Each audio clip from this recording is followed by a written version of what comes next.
Olá, tudo bem?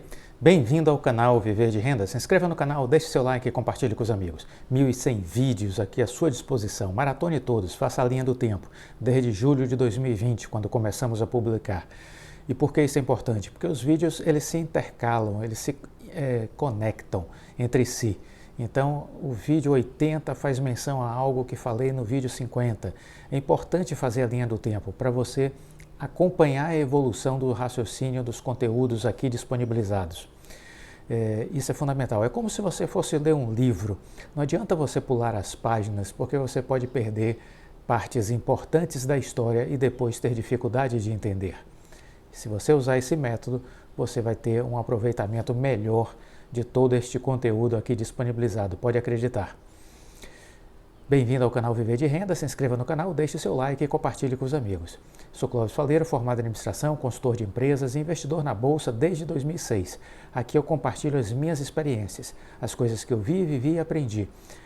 Com 30 anos de carreira profissional servindo como consultor para muitas empresas, vivi o ambiente empresarial por dentro, o conheço por dentro e estudo ao longo dessas 3 décadas muito esse universo empresarial.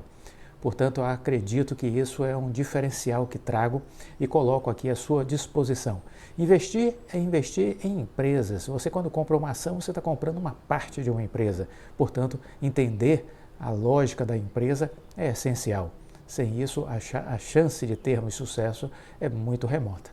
Muito bem, as fintechs. Vamos falar um pouco de fintechs nesse início desse vídeo. Os investimentos em startups triplicaram no Brasil em 2021. Os fundos de Venture Capital investiram 46,5 bilhões de reais no ano que passou. Foi o quarto recorde seguido de investimentos nesse setor no país. A corrida pela digitalização e a grande liquidez global levaram os fundos de Venture Capital que investem em startups a bater um novo recorde anual de aportes no Brasil. Esses fundos aportaram 46,5 bilhões em 2021 em startups brasileiras, triplicando a cifra registrada um ano antes, segundo pesquisa divulgada pela KPMG. O impulso veio principalmente das startups ligadas ao setor financeiro, que são as fintechs, e o segmento de seguros, que são as insurtechs, que concentram quase 30% desse montante de dinheiro investido.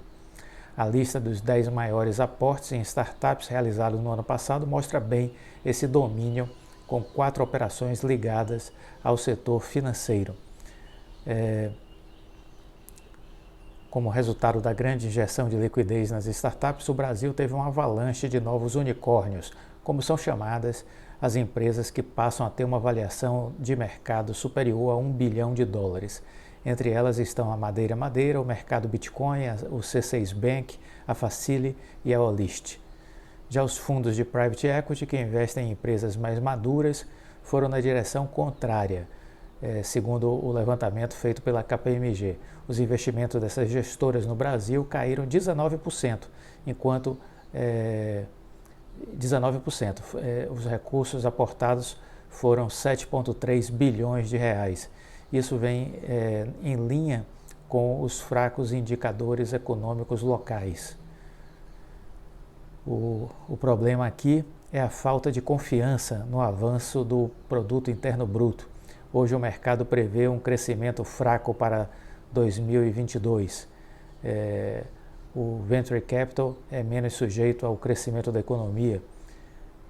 Ele está mais associado a expectativas de evolução dos negócios em termos de futuro. O sócio líder de Private Equity e Venture Capital da KPMG, Roberto Haddad, ele comenta que o salto da indústria de Venture Capital no país ficou mais evidente em 2020, momento em que os recursos para esse tipo de investimento se voltaram ao Brasil. Hoje o jovem sabe que se ele tiver uma ideia bem executada, ele terá dinheiro disponível. Há bastante liquidez em busca de oportunidades.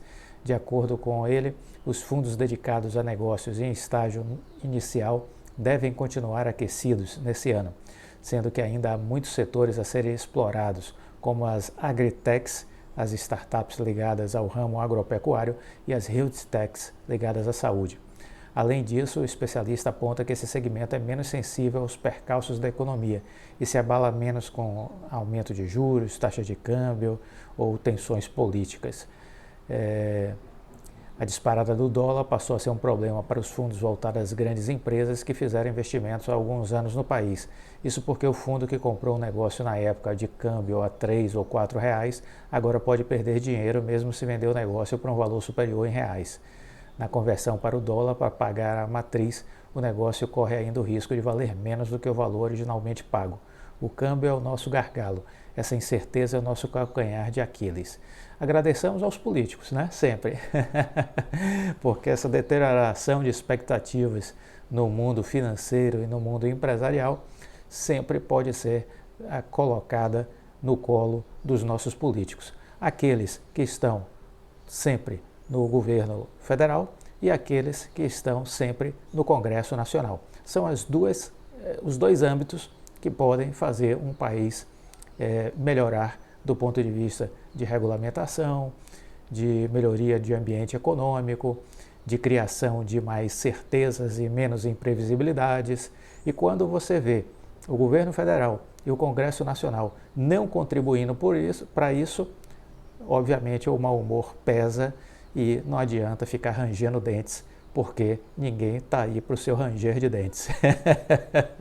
Os investidores buscam oportunidades e se eles não encontram no Brasil, eles vão para fora, vão procurar oportunidades em outros países. É assim que a coisa acontece. É muito simples de entender. O conhecimento liberta, a ignorância aprisiona.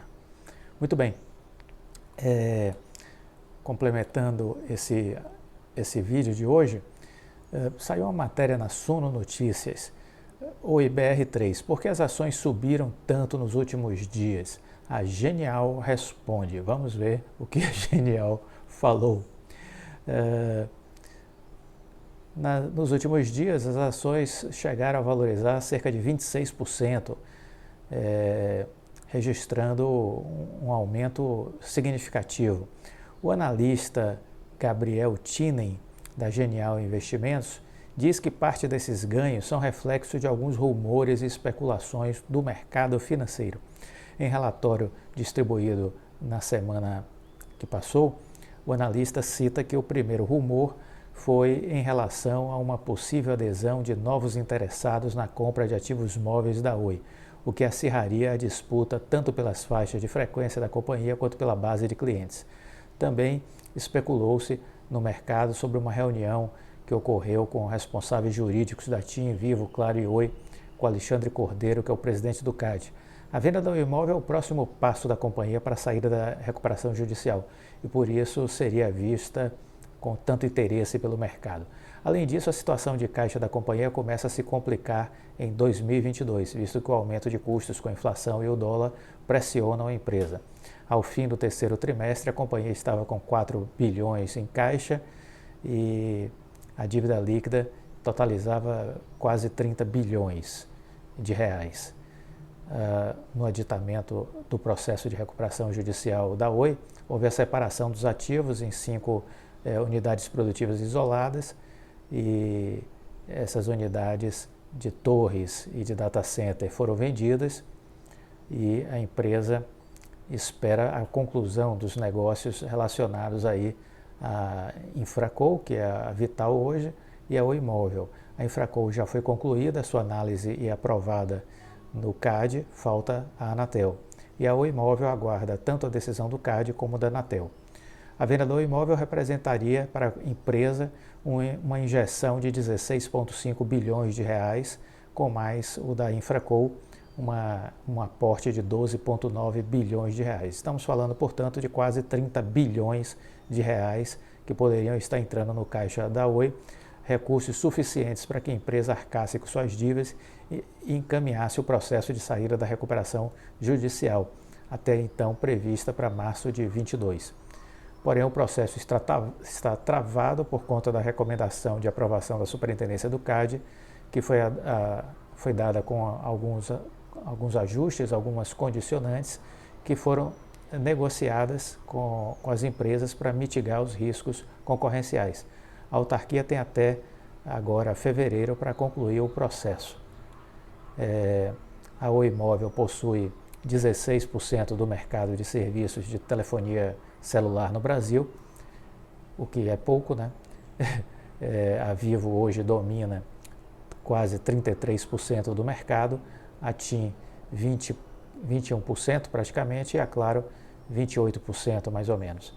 Então é o pouco que a gente tem aí de participação de mercado. A saída da Oi, o que é preciso entender é que vai ser feita numa engenharia onde a TIM será a principal compradora, então ela aumenta a sua participação de mercado, se aproximando mais de Claro e de Vivo. Há vamos dizer assim, uma equidade de distribuição do mercado entre as três principais operadoras que existem no país. A quarta, que é a Oi Móvel, estaria desaparecendo. Isso preocupa de forma alguma. No mundo inteiro, os principais países, existem apenas 3 grandes players disputando o mercado nacional. Isso é muito normal, muito comum, porque esse é um setor que necessita investimento e para que isso aconteça, são poucas empresas que têm capital para fazer investimentos de grande monta. Então, nada de anormal, nada de preocupante. O CAD, vamos lembrar, que há anos atrás aprovou a fusão entre Brahma e Antártica, criando a Ambev, que passou a reter sozinha quase que 80% do mercado brasileiro de cervejas. Por que seria então que o CAD não aprovaria a venda da Oi Móvel para 3 outros players que vão ficar dividindo o mercado, cada um com uma faixa aí de 26, 27, 30 e poucos por cento?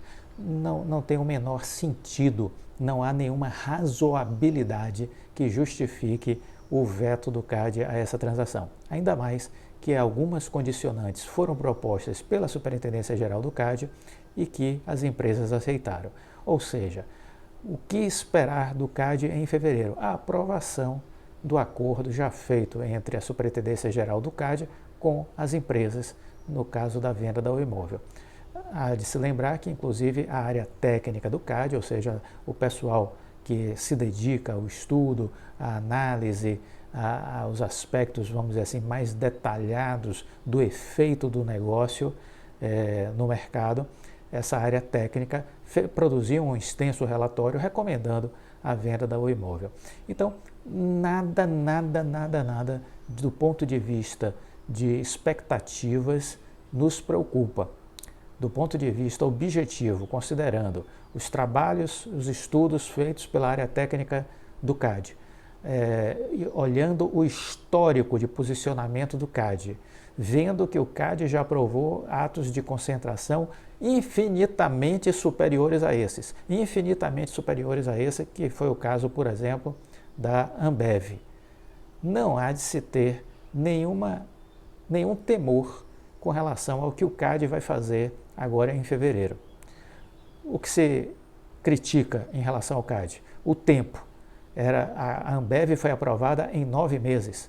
A Oi Móvel vai ser aprovada a venda em 11 meses. Isso é uma coisa ilógica. Isso é uma coisa que demonstra que o CAD foi muito lento, foi muito pouco competente neste processo envolvendo a Oi Móvel. Ficou muito a desejar, levou 11 meses para que esse caso da Oi Móvel fosse encerrado. Da Ambev foram 9 meses, então não faz sentido. Trabalhou pouco o CAD, trabalhou lentamente o CAD, não cumpriu a sua responsabilidade o CAD. E ao fazer isso, contribuiu para que a dívida da Oi crescesse por 2 trimestres consecutivos. Por que cresceu a dívida? Porque postergou a entrada do dinheiro no caixa. Essa responsabilidade é do CAD, essa responsabilidade é da Anatel. O CAD ainda tem uma coisa positiva, se podemos dizer assim, embora seja lento. Teve 11 meses para decidir o assunto e não pode passar para 12 meses, não pode passar para 11 meses e 1 dia, porque existe um regulamento que define como prazo máximo para aprovar essas questões o tempo de 11 meses.